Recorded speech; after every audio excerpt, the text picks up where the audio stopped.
സീനായിലുള്ള ഉടമ്പടി എന്നുള്ള വേദപഠനത്തിലേക്ക് മാന്യപ്രേക്ഷകർ ഏവർക്കും സ്വാഗതം. ഇന്ന് ഈ ചർച്ചയിൽ പങ്കുചേരുവാനായിട്ട് പാസ്റ്റർ രാജു ജോസഫ്, പാസ്റ്റർ മഹേഷ് മണിയൻ അവർ നമ്മുടെ മധ്യയിൽ കടന്നു വന്നിട്ടുണ്ട്. പ്രിയമുള്ളവരെ നമുക്ക് സ്വാഗതം ചെയ്യാം. നമസ്കാരം സാർ. നമസ്കാരം. നമസ്കാരം. സീനായിലുള്ള ഉടമ്പടി, സീനായ് പർവ്വതം ക്രിസ്ത്യാനികളുടെ ജീവിതത്തിൽ വേദപുസ്തകത്തിൽ ഒരു കേന്ദ്രമായ ഒരു സ്ഥാനമായി കാണപ്പെടുന്നു. ഈ സീനായ് മലയുടെ അടിവാരത്തിൽ അവിടെ വച്ച് ഒരു പ്രധാനമായ ഒരു കാര്യം അവിടെ സംഭവിക്കുന്നതായിട്ട് നമുക്ക് കാണുവാനായിട്ട് കഴിയും. എന്ത് വാഗ്ദത്തമാണ് സീനായ് മല അടിവാരത്തിൽ വെച്ച് ദൈവം നൽകിയത്? സീനായി പർവ്വതത്തെക്കുറിച്ച് നമ്മൾ പറയുമ്പോൾ തന്നെ ഇസ്രായേൽ മക്കൾ അവരുടെ യാത്ര പുറപ്പെട്ട് ഏതാണ്ട് 3 മാസം പിന്നിടുമ്പോൾ അവർ എത്തപ്പെട്ടതായ സ്ഥലമാണ്. അതായത് ജോർദാനും കടന്നതിന് ശേഷം അവരെത്തപ്പെട്ട സ്ഥലമാണ് സീനായി പർവ്വതം എന്ന് പറയുന്നത്. അതിൻ്റെ പ്രത്യേകത എന്തെന്ന് ചോദിച്ചാൽ, സീനായിലെത്തിയപ്പോൾ ദൈവം തൻ്റെ ജനത്തെ കാണുവാൻ ആഗ്രഹിക്കുന്നു, തൻ്റെ ജനത്തോട് സംസാരിക്കുവാൻ ദൈവം ആഗ്രഹിക്കുന്നു. അതുകൊണ്ട് ദൈവം എന്ത് ചെയ്തു എന്ന് ചോദിച്ചാൽ, മോശയെ വിളിച്ചിട്ട് പറയുകയാണ്, നീ ജനത്തിൻ്റെ അരികിൽ ചെന്ന് പറയണം, ദൈവം അവരുമായി കാണുവാൻ അല്ലെങ്കിൽ അവരോട് സംസാരിക്കുവാനായിട്ട് ഇഷ്ടപ്പെടുന്നു എന്ന് പറഞ്ഞ് അതിനുവേണ്ടി എന്ത് ചെയ്യണം, അവരൊരുക്കമുള്ളവരായി തീരണം എന്നുകൂടി പറയുന്നതായിട്ട് നമുക്ക് കാണുവാൻ കഴിയും. അങ്ങനെ മോശ ദൈവത്തിൻ്റെ സന്നിധിയിൽ നിന്ന് ഇറങ്ങി വന്നിട്ട് ജനത്തോട് പറയുന്നു, നിങ്ങൾ ദൈവത്തെ കാണുവാൻ വേണ്ടി അല്ലെങ്കിൽ ദൈവം നിങ്ങളോട് സംസാരിക്കുവാൻ പോകുന്നു. ദൈവം മുഖാമുഖം കാണുമെന്നുള്ളതല്ല അവിടെ നമുക്ക് കാണുവാൻ കഴിയുന്നത്. ദൈവം അവരോട് നേരിട്ട് സംസാരിക്കുവാൻ പോകുന്നു. അതോടൊപ്പം തന്നെ ദൈവം അവർക്ക് മുൻപോട്ട് പ്രയാണം ചെയ്യുന്ന സമയങ്ങളിൽ കഴിഞ്ഞ സമയങ്ങളെക്കാൾ വ്യത്യസ്തമായൊരു അനുഭവം എന്ന് പറഞ്ഞാൽ അവരൊരടുക്കും ചിട്ടയുള്ളൊരു ജീവിതം അവർക്കുണ്ടാകണം. ദൈവത്തിൻ്റെ സ്നേഹത്തിൻ വലയത്തിൽ അവരായിരിക്കുവാൻ വേണ്ടി ദൈവം എന്ത് ചെയ്തെന്ന് ചോദിച്ചാൽ, അവർക്ക് ദൈവത്തിൻ്റെ നിയമം അഥവാ 10 കൽപ്പന എഴുതി നൽകുവാൻ തക്കവണ്ണം പോകുന്നു എന്നുള്ളത് ഒരു മുന്നറിയിപ്പ് കൊടുക്കുന്നതിന് വേണ്ടിയാണ്. അവർ ആദ്യം പറഞ്ഞു, നിങ്ങൾ ശുദ്ധിയുള്ളവരായി തീരുവാൻ വേണ്ടി നിങ്ങൾ വസ്ത്രങ്ങളെ അലക്കി ശുദ്ധിയുള്ളവരായിരിക്കുക. പിന്നെ പറയുന്നു, ഭാര്യ ഭർത്തൃ ബന്ധം ഉണ്ടാകുവാൻ പാടില്ല. അങ്ങനെ 3 ദിവസം അവർ ശുദ്ധിയുള്ളവരായി തീർന്നതിന് ശേഷം ദൈവം അവർക്ക് പ്രത്യക്ഷനാകുന്നു. അത് ദൈവം മേഘാരൂഢനായിട്ട് മേഘത്തിൽ കൂടി അവർക്ക് പ്രത്യക്ഷനാകുന്നു. ദൈവം അവരോട് സംവദിക്കുന്ന കാര്യങ്ങളെക്കുറിച്ചൊക്കെയും നമുക്ക് ആ ഭാഗങ്ങളിൽ കാണുവാൻ സാധ്യമാകും. പ്രധാനമായിട്ടും അത് പുറപ്പാട് പുസ്തകം 19-ാം അധ്യായത്തിലാണ് അത് പ്രതിപാദിച്ചിരിക്കുന്നത്. അതാണ് ദൈവത്തിന് ഈ ജനത്തോട് പറയുവാനുള്ള ഏറ്റവും വലിയ കാര്യം. ദൈവം പല നിർദ്ദേശങ്ങൾ അവിടെ ഇസ്രായേൽ ജനങ്ങൾക്ക് മോശയിലൂടെ അവിടെ നൽകുന്നതായിട്ട് നമുക്ക് കാണുവാനായിട്ട് കഴിയും. ഈ സീനായ് പർവ്വതത്തിൽ മോശയെ എന്തിനാണ് ദൈവം വിളിച്ചതെന്ന് നമുക്കെല്ലാവർക്കും അറിയാവുന്ന ഒരു കാര്യമാണ്. 10 കൽപ്പന നൽകുന്നതിന് മുൻപായിട്ട് ജനങ്ങളെ ദൈവം എപ്രകാരം ഒരുക്കിയെന്ന് പാസ്റ്റർ പറയാൻ പറ്റുമോ? ദൈവം ഇസ്രായേൽ ജനങ്ങൾക്ക് ദൈവകൽപ്പന നൽകുന്നതിനെക്കുറിച്ച് പുറപ്പാട് പുസ്തകം 20-ാം അധ്യായത്തിലാണ് രേഖപ്പെടുത്തിയിരിക്കുന്നത്. എന്നാൽ 19-ാം അധ്യായത്തിൽ ദൈവം ഈ ദൈവിക കൽപ്പനകളെ ഇസ്രായേൽ ജനങ്ങൾക്ക് നൽകുന്നതിന് മുമ്പ് അവർ ഒരുങ്ങേണ്ടതിൻ്റെ അവസ്ഥയെക്കുറിച്ച് ദൈവം അവിടെ പറഞ്ഞിരിക്കുന്നു. എപ്രകാരം നിങ്ങൾ ഒരുങ്ങണം, എപ്രകാരമായിരിക്കണം നിങ്ങൾ ആ ദൈവത്തിൻ്റെ സാന്നിധ്യം സീനായ് മലയിലേക്ക് ഇറങ്ങി വരുന്ന വേളയിൽ നിങ്ങളായിരിക്കേണ്ടത്. കാരണം നമുക്കെല്ലാവർക്കും അറിയാം, നമ്മുടെ ദൈവം വിശുദ്ധിയുള്ള ദൈവം ഏറ്റവും വിശുദ്ധനാണ് എന്ന് കാണുവാൻ സാധിക്കും. അങ്ങനെ വിശുദ്ധനായിരിക്കുന്ന ദൈവം ഇസ്രായേൽ ജനങ്ങളെയും ഇസ്രായേൽ ദേശത്തു നിന്നും കൂട്ടിക്കൊണ്ടുവരുമ്പോൾ അവർ 400 വർഷക്കാലം അന്യദേശത്ത് ഒരു പരദേശവാസം ചെയ്തിരുന്നത് കൊണ്ട് തന്നെ അവിടെ ജീവിതത്തിലേതായിരിക്കുന്ന ആ അവസ്ഥകളിൽ നിന്നും മറ്റൊരു സാഹചര്യത്തിലേക്ക് വരുന്നതിന് വേണ്ടി ദൈവം അവരോട് 3 ദിവസം വിശുദ്ധിയുള്ളവരായിരിക്കുവാൻ ദൈവം അവരോട് കൽപ്പിച്ചു.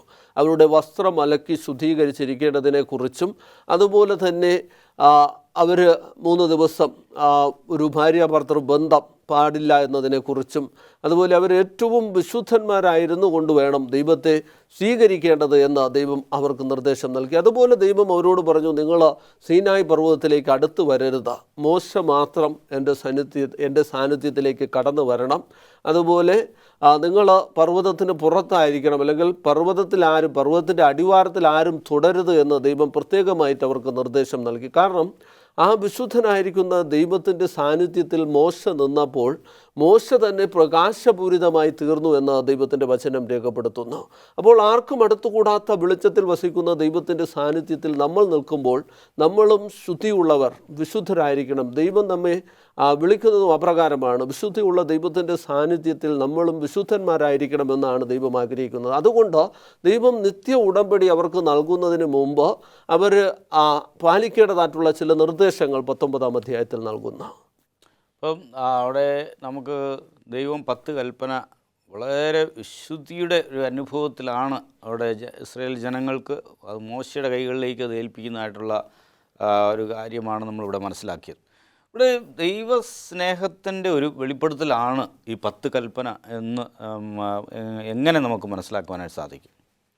ദൈവസ്നേഹത്തിൻ്റെ ഏറ്റവും വലിയ ഉദാഹരണമായിട്ട് നമുക്ക് 10 കൽപ്പനയെ കാണുവാൻ കഴിയും. കാരണം എന്താണെന്ന് ചോദിച്ചാൽ, ദൈവം സ്നേഹനിധിയാകുന്ന ദൈവമാണ്, ദൈവം കണ്ണുനീർ കാണുന്ന ദൈവമാണ്, ദൈവം അവരെ തൻ്റെ മക്കളായിട്ട് വിളിച്ചിരിക്കുകയാണ്. അതുകൊണ്ടാണ് വേദപുസ്തകം വളരെ വ്യക്തമായിട്ട് പറയുന്നു, അവർ എന്താണ് ചെയ്തിരിക്കുന്നതെന്ന് ചോദിച്ചാൽ, എൻ്റെ നിയമങ്ങൾ പ്രമാണിക്കണം. ആകയാൽ നിങ്ങൾ എൻ്റെ വാക്കുകൾ കേട്ടനുസരിക്കുകയും എൻ്റെ നിയമം പ്രമാണിക്കുകയും ചെയ്താൽ നിങ്ങൾ എനിക്ക് സകല ജാതികളിലും വെച്ച് ഒരു പ്രത്യേക സമ്പത്തായിരിക്കുമെന്നാണ് ഈ 19-ാം അധ്യായത്തിൻ്റെ 5-ാമത്തെ വാക്യം പറയുന്നത്. അപ്പോൾ നിങ്ങൾ എനിക്കൊരു പ്രത്യേക സമ്പത്താണ്, നിങ്ങൾ എൻ്റെ പ്രത്യേക ജനമാണ്. അതുകൊണ്ടാണല്ലോ അവരുടെ കണ്ണുനീർ കണ്ടപ്പോൾ ദൈവം അവരെ സ്വന്തം ജനമായിട്ട് വിളിച്ച് വേർതിരിക്കണമെന്ന് തന്നെ തീരുമാനിച്ചത്. തുടർന്ന് നമ്മൾ പോകുമ്പോഴത്തേന് പിന്നെയും നമുക്ക് കാണുവാൻ സാധ്യമാകും, നിങ്ങൾ ഞാൻ കൽപ്പിച്ചതൊക്കെയും ചെയ്താൽ നിങ്ങളെ ഞാൻ ഒരു ഉന്നത ശ്രേണിയിൽ തന്നെ നിലനിർത്തിക്കൊണ്ട് പോകും. ദൈവം ക്രമത്തിൻ്റെ ദൈവമാണ്. മനുഷ്യൻ ക്രമമായി തീരണം, അച്ചടക്കമുള്ളവനായി തീരണം, ദൈവഭക്തിയുള്ളവനായിരിക്കണം, സ്നേഹമുള്ളവനായിരിക്കണം. അങ്ങനെ ഒരു മൊത്തത്തിൽ ഒരു ആത്മീയ അച്ചടക്കത്തിൻ്റെ ഒരു പ്രതീകമായി തീരണമെന്ന് ദൈവം ആഗ്രഹിച്ചത് കൊണ്ടാണ് 10 കൽപ്പന നൽകിയതും. 10 കൽപ്പന ദൈവത്തെ സ്നേഹിക്കുകയും മനുഷ്യനെ സ്നേഹിക്കുകയും ദൈവത്തോടും മനുഷ്യരോടുള്ള കടപ്പാടിനെ വെളിപ്പെടുത്തുന്നതായ ഒന്നാണ് ഈ 10 കൽപ്പന എന്നും കാണുന്നത്. നല്ലൊരു ചർച്ചയാണ്. ഒരു ഇടവേളയ്ക്ക് ശേഷം ഇത് നമ്മൾ തുടരുന്നതായിരിക്കും. മാന്യ പ്രേക്ഷകരെ, ആരും എങ്ങും പോകരുത്. ഒരു ഇടവേളയ്ക്ക് ശേഷം ഈ ചർച്ച ഞങ്ങൾ തുടരുന്നു. സീനായിലുള്ള ഉടമ്പടി എന്നുള്ളതായ വേദപഠന ചർച്ചയിലേക്ക് മാന്യപ്രേക്ഷകരെ ഏവർക്കും വീണ്ടും സ്വാഗതം. ഇവിടെ കൽപ്പനയെക്കുറിച്ച് നമ്മൾ ചർച്ച ചെയ്തു വരികയാണ്. ആ കൽപ്പനയുടെ തത്വങ്ങൾ എങ്ങനെയാണ് അത് ക്രമീകരിക്കപ്പെട്ടിരിക്കുന്നത് എന്നൊന്ന് വിവരിക്കാൻ സാധിക്കുമോ? ഇവിടെ പുറപ്പാട് പുസ്തകം 20-ാം അധ്യായം അതിൻ്റെ 1 മുതൽ 17 വരെയുള്ള വാക്യങ്ങളിൽ ദൈവം ദൈവത്തിൻ്റെ വിരലുകൾ കൊണ്ട് കൽപ്പലകയിൽ എഴുതി മോശയ്ക്ക് നൽകിയതായിട്ടുള്ള 10 കൽപ്പനകളെ, ഇവിടെ കൽപ്പനകൾ 2 കൽപ്പലകയിൽ എഴുതിയിരിക്കുന്നു എന്ന് നമുക്ക് മനസ്സിലാക്കുവാൻ സാധിക്കും. അതിൽ 1-ാമത്തെ കൽപ്പലകയിലുള്ളത് ദൈവവും മനുഷ്യനുമായിട്ട് ഉള്ള ബന്ധത്തെ സൂചിപ്പിക്കുന്ന ആ ദൈവവുമായിട്ടുള്ള കാര്യാദികൾ മനുഷ്യൻ എപ്രകാരമായിരിക്കണമെന്നതിനെക്കുറിച്ച് രേഖപ്പെടുത്തിയിരിക്കുന്നു. അതുപോലെ 2-ാമത്തെ കൽപ്പലകയിൽ 5 മുതൽ 10 വരെയുള്ള കൽപ്പനകൾ മനുഷ്യനുമായിട്ടുള്ള ബന്ധം എപ്രകാരമായിരിക്കണമെന്നതിനെക്കുറിച്ചും അവിടെ രേഖപ്പെടുത്തിയിരിക്കുന്നതായിട്ട് കാണുവാൻ സാധിക്കും. ഇനി കൽപ്പന നൽകുന്നതിന് തൊട്ട് മുമ്പും ദൈവം അവരെ ഓർമ്മിപ്പിക്കുന്നതായിട്ടുള്ള ഒരു കാര്യമുണ്ട്. അടിമ വീടായ മിസ്രൈം ദേശത്ത് നിങ്ങൾ അടിമകളായിരുന്നു, അവിടെ നിന്നും നിങ്ങളെ വിശുദ്ധീകരിച്ചു കൊണ്ടുവന്ന യഹോവയായ ഞാനാകുന്നു നിങ്ങളുടെ ദൈവം. അതുപോലെ ദൈവം 19-ാം അധ്യായത്തിൽ അവർ ശുദ്ധീകരിക്കപ്പെടേണ്ട സാഹചര്യത്തെക്കുറിച്ച് പറഞ്ഞ സമയത്തും ദൈവം പറയുന്നു, കഴുകൻ ചിറകിൽ നിന്നും നിങ്ങളെ വഹിച്ചുകൊണ്ട് മിസ്രൈം ദേശത്തു നിന്നും കൊണ്ടുവന്ന ദൈവം ഞാനാണ്, അതുകൊണ്ട് നിങ്ങൾ വിശുദ്ധിയുള്ളവരായിരിക്കണം. ശരിക്കും ഒരു വിശുദ്ധ ജീവിതം നയിക്കുവാൻ നമുക്ക് ദൈവകൽപ്പനകൾ ആവശ്യമാണ്. കാരണം 1-ാമത്തെ കൽപ്പന പറയുന്നു, ഞാനല്ലാതെ അന്യ ദൈവങ്ങൾ നിനക്കുണ്ടാകരുത്. അതായത് നമുക്ക് ആരാണ്, ഏത് ദൈവത്തെയാണ് നമ്മൾ ആരാധിക്കേണ്ടത് എന്ന് 1-ാമത്തെ കൽപ്പന നമുക്ക് കാണിച്ചു തരുന്നു. 2-ാമത്തെ കൽപ്പന നമ്മളോട് പറയുന്നു, ഒരു വിഗ്രഹത്തെയും ഉണ്ടാക്കരുത്. ദൈവത്തെ എങ്ങനെ ആരാധിക്കണം, അല്ലെങ്കിൽ ഈ ലോകത്തുള്ള ഒരു സൃഷ്ടിയോടും ദൈവത്തെ താരതമ്യപ്പെടുത്തരുത് എന്ന് രണ്ടാമത്തെ കൽപ്പന നമുക്ക് പറഞ്ഞു തരുന്നു. മൂന്നാമത്തെ കൽപ്പന ദൈവത്തിൻ്റെ നാമം വൃഥാവെടുക്കരുത് എന്ന് പറയുന്നു. ബഹുമാന പുരസ്കരം നമ്മൾ എങ്ങനെയാണ് ദൈവത്തെ ആരാധിക്കേണ്ടത് എന്ന് മൂന്നാമത്തെ കൽപ്പന കാണിച്ചു തരുന്നു. ഇനി നാലാമത്തെ കൽപ്പന ഏത് ദിവസത്തിലാണ് നമ്മൾ ദൈവത്തെ ആരാധിക്കേണ്ടത് എന്ന് ദൈവം കാണിച്ചു തരുന്നു. 6 ദിവസം നമ്മൾ പ്രവൃത്തിയൊക്കെയും ചെയ്ത് 7-ാം ദിവസം ദൈവത്തിൻ്റെ ശബദാകുന്നു. ആ 7-ാം ദിവസത്തിലാണ് നമ്മൾ ദൈവത്തെ ആരാധിക്കേണ്ടത് എന്ന് ദൈവം കാണിച്ചു തരുന്നു. അപ്പോൾ ദൈവവും മനുഷ്യനുമായിട്ടുള്ള ബന്ധവും അതുപോലെ തുടർന്ന് നമ്മൾ സമൂഹത്തിൽ എപ്രകാരം ജീവിക്കണം വിശുദ്ധിയുള്ളവരായിട്ട്. അവിടെ പറയുന്നു നമ്മുടെ മാതാപിതാക്കളെ നമ്മൾ ബഹുമാനിക്കണം, അതുപോലെ കുല ചെയ്യരുത്, വ്യഭിചാരം ചെയ്യരുത്, മോഷ്ടിക്കരുത്, കള്ളസാക്ഷ്യം പറയരുത്, മോഹിക്കരുത്. ഇതൊക്കെയും നമ്മുടെ ജീവിതത്തിൽ നമ്മൾ പ്രാവർത്തികമാക്കുമ്പോൾ നമുക്ക് അനുഗ്രഹമേറിയ ഒരു ജീവിതം നയിക്കുവാൻ സാധിക്കും. ആ ഉദ്ദേശത്തോടു കൂടിയാണ് ദൈവം ഈ 10 കൽപ്പനകളെ നമുക്ക് നൽകിയിരിക്കുന്നത്. ഈ കൽപ്പന അനുസരണത്തിലൂടെ നമുക്ക് സന്തോഷപൂരിതമായ ഒരു ജീവിതം നയിക്കുവാൻ സാധിക്കുമെന്ന് ഈ കാലഘട്ടങ്ങളിൽ റിസർച്ചുകൾ തെളിയിക്കുന്നതായിട്ട് കാണുവാൻ സാധിക്കും. അപ്പോൾ അത്രത്തോളം പ്രാധാന്യം അർഹിക്കുന്നു ദൈവകൽപ്പനകൾ. ഇവിടെ അതിനെ തുടർന്ന് ഉൽപ്പത്തി 2:16, യാക്കോബ് 2:12 ഈ വാക്യങ്ങളിൽ എന്താണ് അതിൽ ഉള്ളടങ്ങിയിരിക്കുന്നതിനെക്കുറിച്ച് വിവരിക്കാൻ പറ്റുമോ? തീർച്ചയായിട്ടും. ഇവിടെ ഉൽപ്പത്തി പുസ്തകം 2-ാം അധ്യായം 16-ാമത്തെ വാക്യം പറയുന്നത്, യഹോവയായ ദൈവം മനുഷ്യനോട് കൽപ്പിച്ചത് തോട്ടത്തിലെ സകല വൃക്ഷത്തിൻ്റെയും ഫലം നിനക്ക് ഇഷ്ടം പോലെ തിന്നാം, പക്ഷേ അതിൻ്റെ 17-ാമത്തെ വാക്യം പറയുന്നു, നന്മതിന്മകളെക്കുറിച്ചുള്ള അറിവിൻ്റെ വൃക്ഷത്തിൻ്റെ ഫലം തിന്നരുത്, തിന്നുന്ന നാളിൽ നീ മരിക്കും. അതായത് അതൊരു ഓറൽ നിയമം പോലെയാണ് ദൈവം നൽകിയത്. നിനക്ക് ഇഷ്ടം പോലെ പ്രവർത്തിക്കുവാനായിട്ട് സാധ്യമാകുന്ന അവസ്ഥയിൽ തന്നെ നീ പാലിക്കപ്പെടേണ്ടതായ ചില കാര്യങ്ങളും ഉണ്ട് എന്നുള്ളതിനാണ് പറഞ്ഞിരിക്കുന്നത്. നീ ബാക്കിയുള്ള എല്ലാ വൃക്ഷഫലവും ഭക്ഷിക്കാം, പക്ഷേ തോട്ടത്തിൻ്റെ നടുവിൽ നിൽക്കുന്ന ആ അറിവിൻ്റെ വൃക്ഷത്തിൻ്റെ ഫലം, അഥവാ നന്മതിന്മകളുടെ അറിവിൻ്റെ വൃക്ഷത്തിൻ്റെ ഫലം നീ അത് തിന്നരുത് എന്ന് പറയുന്നു. അതുതന്നെയാണ് യാക്കോബും പറഞ്ഞിരിക്കുന്നത്.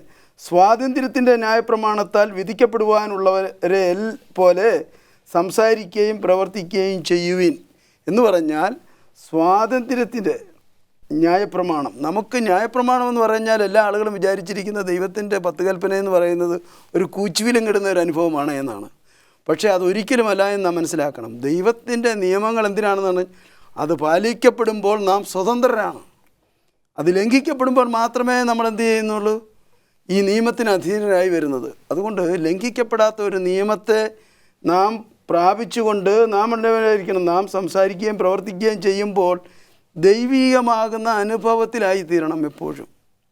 നാം സഹജീവിയെ സ്നേഹിക്കുവാൻ പറയുമ്പോൾ സഹജീവിയെ സ്നേഹിക്കണം. ദൈവത്തെ ആരാധിക്കേണ്ട ദിവസം എപ്പോഴാണ് എന്ന് പറഞ്ഞാൽ അന്ന് ദൈവത്തെ ആരാധിക്കണം. ദൈവത്തിൻ്റെ നാമം വൃഥാ എടുക്കരുതെന്ന് പറഞ്ഞാൽ നാം എടുക്കുവാൻ പാടില്ല. പ്രകാരമുള്ളതായ ഒരു ക്രമീകൃതമായ ജീവിതത്തെയാണ് ദൈവം കാണിച്ചു തരുന്നത്. അത് സ്വതന്ത്രമായി നമുക്ക് പ്രവർത്തിക്കുവാനും സ്വതന്ത്രമായി ചിന്തിക്കുവാനും സ്വതന്ത്രമായി എല്ലാം നമുക്ക് ഇടപെടുവാനും കഴിയുന്ന ഒരു സാഹചര്യമുണ്ട് ദൈവത്തിൻ്റെ നിയമത്തിന് അധീനനായിരിക്കുമ്പോൾ. ആയതുകൊണ്ട് ദൈവമക്കളായിരിക്കുന്ന ഞാനും നിങ്ങളും ഓർത്തിരിക്കേണ്ടത്, യഹോവ നമ്മളോട് എന്താണ് ആവശ്യപ്പെടുന്നത് അതിന് പ്രകാരം ദൈവഹിതത്തിനനുസരിച്ച് ജീവിതത്തെ ക്രമീകരിക്കണം. ആ ക്രമീകരണം 2 രീതിയിൽ നമുക്ക് ഉണ്ട്. ഒന്ന്, ദൈവവും നാമും തമ്മിലുള്ള ബന്ധവും, നാമും സഹജീവിയും തമ്മിലുള്ള ബന്ധവും.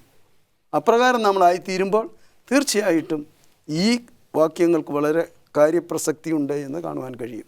ശരി, താങ്ക് യു. അപ്പോൾ ദൈവ നിയമത്തിൻ്റെ അതിൻ്റെ പ്രാധാന്യത അല്ലെങ്കിൽ അതിൻ്റെ ലക്ഷ്യത്തെക്കുറിച്ച് എന്തെങ്കിലും പറയാൻ പറ്റുമോ? ദൈവം മനുഷ്യന് നിയമം നൽകിയിരിക്കുന്നത് അല്ലെങ്കിൽ കൽപ്പന നൽകിയിരിക്കുന്നത് തീർച്ചയായിട്ടും മനുഷ്യൻ്റെ നന്മയ്ക്ക് വേണ്ടിയാണ്.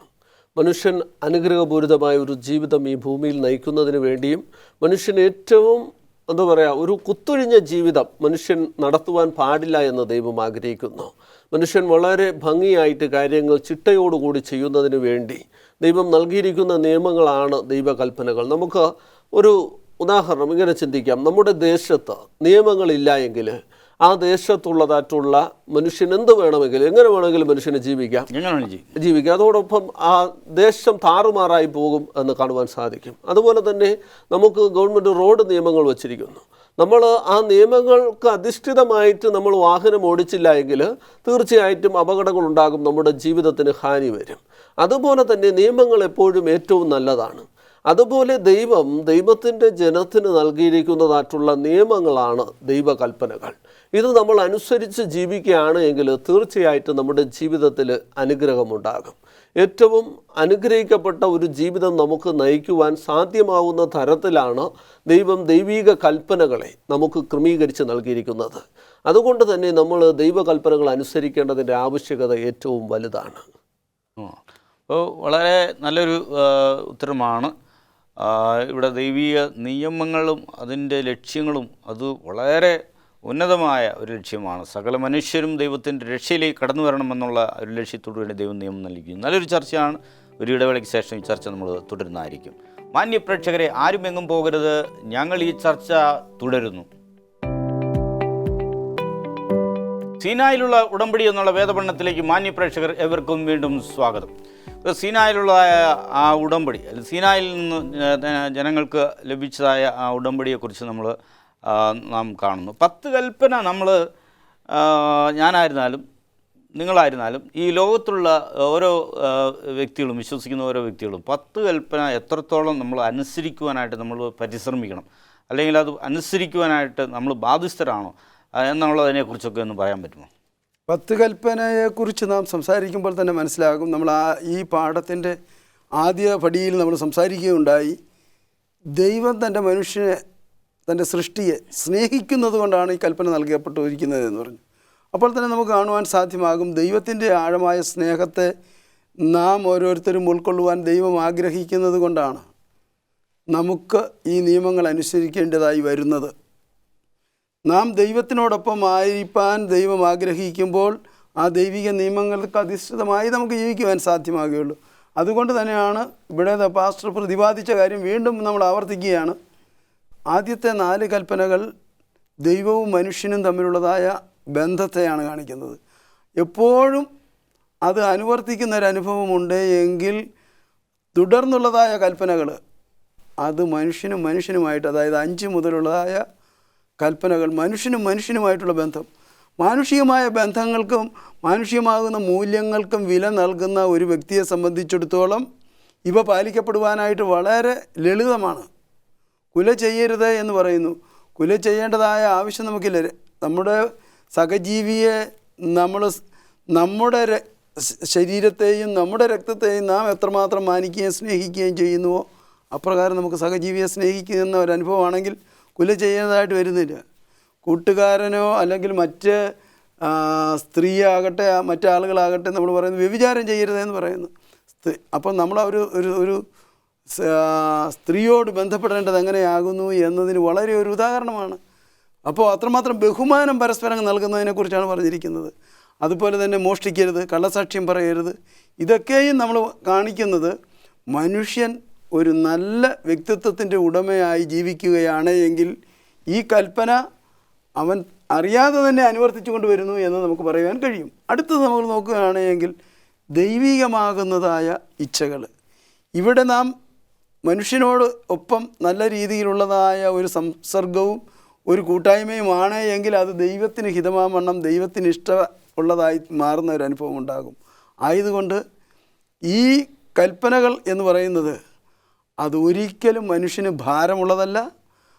ഈ കൽപ്പനകൾ ഒരു മനുഷ്യനെ യഥാർത്ഥ മനുഷ്യത്വത്തിൽ ജീവിക്കുവാനായിട്ട് ഇട നൽകുന്ന ഒന്നാകുന്നു. അതുകൊണ്ട് ദൈവത്തിൻ്റെ 10 കൽപ്പന അത് ഒരു സഭയ്ക്കോ ഒരു സമൂഹത്തിനോ നൽകിയിരിക്കുന്നതല്ല. ലോകത്തിൽ ജീവിക്കുന്ന സർവ്വ മനുഷ്യനും അവൻ്റെ ജീവിതത്തിൽ ദൈവികമാകുന്ന ചിന്തയോടുകൂടി ജീവിക്കണമെങ്കിൽ ഈ കൽപ്പന ഏറ്റവും അനിവാര്യമാകുന്നു എന്ന് മറന്നു പോകരുത്. അങ്ങനെ നാം ജീവിക്കുമ്പോൾ തീർച്ചയായിട്ടും ദൈവം ഒരുക്കുന്ന നിത്യരാജ്യം നമുക്ക് അവകാശമാക്കുവാൻ സാധ്യമാകും. അപ്പോൾ കൽപ്പന നമ്മൾ വളരെയധികം എല്ലാ വ്യക്തികളും ആരായിരുന്നാലും ശരി അനുസരിക്കുവാനായിട്ട് അവർ പരിശ്രമിക്കണം. അത് ദൈവം നൽകിയ നിയമമാണ്, മനുഷ്യൻ നൽകിയതല്ല, ദൈവം നൽകിയതാണ്. അത് അനുസരിക്കുവാനും അത് തന്നെ വേദോസ്തു പറയുന്നത്, നിങ്ങൾ എന്നെ സ്നേഹിക്കുന്നുവെങ്കിൽ എൻ്റെ കൽപ്പനകളെ നിങ്ങൾ പ്രമാണിക്കുക എന്ന് അവിടെ പറയുന്നതായിട്ട് നമുക്ക് കാണുവാനായിട്ട് കഴിയും. ഈ കൽപ്പന കുറിച്ച് നമ്മൾ തുടർന്ന് നമ്മൾ നോക്കുമ്പോഴത്തേന് അപ്പോസ്തലനായ പൗലോസ് പറയുന്നു, കൽപ്പന അനുസരിച്ചാൽ നമുക്ക് രക്ഷ നേടുവാനായിട്ട് സാധ്യമല്ല. കൽപ്പന അനുസരിച്ചാൽ നമുക്ക് രക്ഷ നേടുവാനായിട്ട് സാധ്യമല്ലെങ്കിൽ പിന്നെ ഈ കൽപ്പനയുടെ പങ്ക് എന്താണ്, അതിനെക്കുറിച്ച് പറയുക. റോമർക്കെഴുതിയ ലേഖനം 3-ാം അധ്യായത്തിൽ അവിടെ പൗലോസ് അപ്പോസ്തലൻ പറയുന്നു, ന്യായപ്രമാണം അനുസരിക്കുന്നതിലൂടെ, ന്യായപ്രമാണ അനുസരണത്താൽ ഒരു ജഡവും രക്ഷിക്കപ്പെടുന്നില്ല, ന്യായപ്രമാണത്താൽ പാപത്തിൻ്റെ പരിജ്ഞാനം അത്രേ വരുന്നത്. തുടർന്ന് പൗലോസ് അപ്പോസ്തലൻ പറയുന്നു, ഞാൻ ന്യായപ്രമാണം ഇല്ലായിരുന്നുവെങ്കിൽ കൊല ചെയ്യരുത് എന്ന് ഞാൻ അറിയുകയില്ലായിരുന്നു. അതുപോലെ ന്യായപ്രമാണം ഇല്ലായിരുന്നുവെങ്കിൽ വ്യഭിചാരം ചെയ്യരുത് എന്ന് ഞാൻ അറിയുകയില്ലായിരുന്നു. ഇവിടെ ആദ്യം പൗലോസ് അപ്പോസ്തലൻ പറയുന്നു, ന്യായപ്രമാണത്താൽ ഒരു ജഡവും രക്ഷിക്കപ്പെടുന്നില്ല. ശരിയാണ്, നമ്മൾ ന്യായപ്രമാണം അല്ലെങ്കിൽ കൽപ്പന അനുസരിക്കുന്നതിലൂടെ അല്ല നമുക്ക് രക്ഷ ഉണ്ടാവുന്നത്. എഫെസ്യർക്ക് എഴുതിയ ലേഖനം 2-ാം അധ്യായം അതിൻ്റെ 8 മുതൽ 10 വരെയുള്ള വാക്യങ്ങളിൽ പൗലോസ് അപ്പോസ്തലൻ എഫെസ്യർക്ക് ലേഖനം എഴുതുമ്പോൾ വളരെ വ്യക്തമായിട്ട് പറയുന്നു, കൃപയാലല്ലോ വിശ്വാസം മൂലം നിങ്ങൾ രക്ഷിക്കപ്പെട്ടിരിക്കുന്നത്, അതിനും നിങ്ങൾ കാരണമല്ല, കർത്താവ് യേശുക്രിസ്തുവിൻ്റെ കൃപയാലാണ്. കർത്താവ് യേശുക്രിസ്തു ക്രൂശിൽ മരിച്ചത് കൊണ്ടാണ് നമുക്ക് രക്ഷ ഉള്ളത് എന്ന് കാണുവാൻ സാധിക്കും. എന്നാൽ പൗലോസ് അപ്പോസ്തലൻ റോമർക്ക് ലേഖനം എഴുതിയപ്പോൾ 8-ാം അധ്യായം അതിൻ്റെ 3-ാം അധ്യായം അതിൻ്റെ 20-ാമത്തെ വാക്യത്തിൻ്റെ 2-ാമത്തെ ഭാഗത്ത് പറയുന്നു, ന്യായപ്രമാണത്താൽ പാപത്തിൻ്റെ പരിജ്ഞാനം അത്രേ വരുന്നത് എന്ന്. അപ്പോൾ നമ്മൾ ദൈവകൽപ്പനയിൽ നോക്കുമ്പോഴാണ് നമ്മുടെ കുറവുകളെ നമ്മൾ മനസ്സിലാക്കുന്നത്. വളരെ വ്യക്തമായിട്ട് യോഹന്നാൻ അപ്പോസ്തലൻ പറഞ്ഞിരിക്കുന്നു, 1 യോഹന്നാൻ്റെ ലേഖനം 3-ാം അധ്യായം അതിൻ്റെ 4-ാമത്തെ വാക്യത്തിൽ, transgression of law is sin, അതായത് കൽപ്പനാ ലംഘനമാണ് പാപം. ആ കൽപ്പനാ ലംഘനത്തിൻ്റെ പാപത്തെ അതിൽ നിന്നും നമ്മളെ വീണ്ടുകൊള്ളുന്നത് കർത്താവ് യേശുക്രിസ്തുവിൻ്റെ രക്തത്താലാണ്. അതായത് ഒരിക്കൽ നമ്മൾ പാപം ചെയ്ത് അന്ധകാരമായ ലോകത്ത് ജീവിച്ചിരുന്നപ്പോൾ അവിടെ നിന്നും അല്ലെങ്കിൽ നമ്മൾ കൽപ്പനാ ലംഘനം നടത്തി പാപം ചെയ്തിരുന്ന വേളയിൽ കർത്താവ് യേശുക്രിസ്തു നമ്മുടെ എല്ലാവരുടെയും ലംഘനത്തിന് വേണ്ടി മരിച്ച് അടക്കപ്പെട്ട് 3-ാം നാൾ ഉയർത്തെഴുന്നേറ്റു. അങ്ങനെ നമുക്ക് രക്ഷയൊരുക്കി. അങ്ങനെ കർത്താവ് യേശുക്രിസ്തുവിൻ്റെ ക്രൂശുമരണത്തിലൂടെ രക്ഷിക്കപ്പെട്ടിരിക്കുന്ന നമ്മൾ വീണ്ടും ദൈവകൽപ്പനകളിൽ നോക്കുമ്പോഴാണ് നമ്മുടെ അവസ്ഥയെ മനസ്സിലാക്കുന്നത്. വീണ്ടും നമ്മൾ പാപം ചെയ്യാതിരിക്കുവാൻ, അതാണ് കർത്താവ് യേശുക്രിസ്തു പറഞ്ഞു, നിങ്ങൾ എന്നെ സ്നേഹിക്കുന്നുവെങ്കിൽ എൻ്റെ കൽപ്പനകളെ പ്രമാണിക്കണം. അപ്പോൾ ഒരിക്കൽ നമ്മൾ പാപത്തിൻ്റെ അവസ്ഥയിലായിരുന്നു, കൽപ്പനാ ലംഘനത്തിൻ്റെ അവസ്ഥയിലായിരുന്നു. അവിടെ നിന്നും കർത്താവ് യേശുക്രിസ്തുവിൻ്റെ ക്രൂശുമരണത്താൽ നമ്മൾ രക്ഷിക്കപ്പെട്ടു കഴിഞ്ഞു. പിന്നെയും നമ്മൾ പാപത്തിൻ്റെ അവസ്ഥയിലേക്ക് പോകരുത്, അല്ലെങ്കിൽ കൽപ്പനാ ലംഘനത്തിൻ്റെ അവസ്ഥയിലേക്ക് പോകരുത്. അങ്ങനെ പോവുകയാണ് എങ്കിൽ ദൈവത്തിൻ്റെ വചനം വളരെ വ്യക്തമായിട്ട് പറയുന്നു, ഛർദ്ദിലേക്ക് തിരിയുന്ന നായയെപ്പോലെയോ അല്ലെങ്കിൽ പന്നിയെപ്പോലെയൊക്കെ ആയിരിക്കും നമ്മുടെ അവസ്ഥ. അതുകൊണ്ട് ഒരിക്കൽ രക്ഷിക്കപ്പെട്ട് കഴിഞ്ഞാൽ നാം കൽപ്പന ലംഘനം ചെയ്യുവാൻ പാടില്ല. ആ കൽപ്പന അനുസരിച്ച് തന്നെ നമ്മൾ മുന്നോട്ട് പോകണം. അതാണ് പൗലോസ് അപ്പോസ്തലൻ അവിടെ ഉപയോഗിച്ചത്. അതുകൊണ്ടാണ് പൗലോസ് അപ്പോസ്തലൻ പറഞ്ഞത്, ഈ പാപത്തിൻ്റെ പരിജ്ഞാനം എൻ്റെ ജീവിതത്തിൽ എനിക്ക് ഉണ്ടാകുന്നത് ദൈവകൽപ്പനകൾ നോക്കിയിട്ടാണ്. അതുകൊണ്ട് തന്നെ ക്രിസ്തുവിൻ്റെ രക്തത്താൽ വീണ്ടെടുക്കപ്പെട്ടിരിക്കുന്ന നമ്മൾ വീണ്ടും പാപം ചെയ്യുവാൻ പാടില്ല. നമുക്ക് ഒരു വാക്ക് നമുക്ക് പ്രാർത്ഥിക്കാം. നല്ല ഒരു ആൻസറാണ്. ഒന്ന് പ്രാർത്ഥിക്കാം, ചുരുക്കമായിട്ട് പ്രാർത്ഥിക്കാം. കാരുണ്യവാനും വീണ്ടെടുപ്പുകാരനുമാകുന്ന ഞങ്ങളുടെ വാഴ്ത്തപ്പെട്ട സ്വർഗീയ പിതാവേ, ഇന്നത്തെ ഈ ശാബത്ത് സ്കൂൾ ഡിസ്കഷനെ ദൈവം അനുഗ്രഹിച്ചതിനായി സ്തോത്രം. കേൾവിക്കാരെ ഓരോരുത്തരെയും അങ്ങ് അനുഗ്രഹിക്കണമേ. ദൈവകൃപയിൽ അവരെ പരിപാലിക്കണമേ. ഇനിയും കണ്ടുമുട്ടുവോളം ക്രൂശിൻ മറവിൽ കാത്തു പരിപാലിക്കണം. പ്രാർത്ഥന കേട്ടതിനായി സ്തോത്രം. സകല യേശുവിൻ നാമത്തിൽ തന്നെ ആമേൻ. ഇത്ര നേരം സ്റ്റുഡിയോയിൽ കടന്നു വന്ന് നല്ല ആശയങ്ങൾ പങ്കുവച്ച ദൈവദാസന്മാർക്ക് പ്രത്യേകമായ നന്ദി അർപ്പിച്ചുകൊള്ളുന്നു. മാന്യപ്രേക്ഷകരെ, വളരെ അർത്ഥവർത്ഥമായ നല്ലൊരു ചർച്ചയാണ് ഇവിടെ നടന്നത്. 10 കൽപ്പന നമ്മുടെ ജീവിതത്തിന് ഏറ്റവും അനിവാര്യമായ നിയമങ്ങളാണ്. അത് പാലിക്കാം, ജീവിക്കാം. നന്ദി, നമസ്കാരം.